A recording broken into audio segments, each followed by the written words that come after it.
A woman's voice breaks the silence. They killed my husband in front of my children. Now the government feeds those who did it. They teach them trades.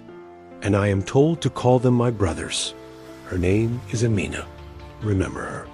This place in West Africa, called Nigeria, has been caught in a cycle of violence for over 10 years, insurgency, terrorism, and more insurgency. The fighting never stops. But now, the battle has moved. It is no longer just on the ground. It is inside the heart of the state. At a military press conference, an officer says, "These are our brothers. They lost their way, like the prodigal son. We don't threaten them with death. We offer a path home." The conference hall is silent. Journalists jot down notes, unconvinced, much like the victims who have lost everything. In a camp on the city's edge, tents stretch as far as the eye can see. This is where we meet Amina. In her 40s, she looks older, bearing the weight of loss. "I don't hate," she says. "Hate is too costly. But when they ask me to forgive, who forgives? Me, not them." She points to her children playing nearby. What do my children gain from this forgiveness? Across town, a government center teaches young men trades. Some were children when they were forced to fight. A counselor says, "If we kill them, we only add to the dead." But I understand why the victims are angry. This struggle between healing and pain is old. Barbara Reynolds, who marched in the civil rights protests of the 1960s, wrote that movements led by Martin Luther King Jr. and Nelson Mandela succeeded because they embraced the ethics of love, forgiveness, and reconciliation. She warned that love and forgiveness are missing from many movements today. Forgiveness disarms oppressors and wins over their supporters, she said, weakening the system of violence. Amina listens quietly, reflecting on Reynolds' words. "I understand what they are saying," she says. "But this is different." She pauses, her gaze distant. "They are asking me to forgive people who destroyed my home. People who are not even here anymore. That is not the same thing."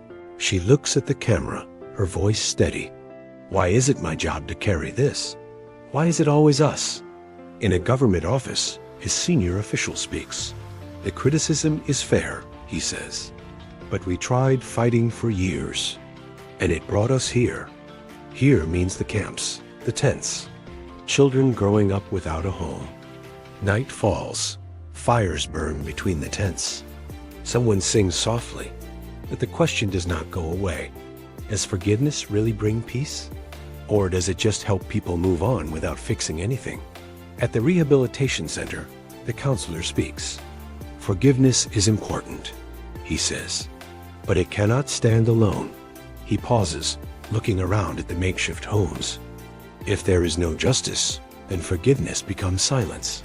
He thinks for a moment. In the story of the prodigal son, the son comes back to a home that is still standing. Here, many homes are gone. We return to Amina.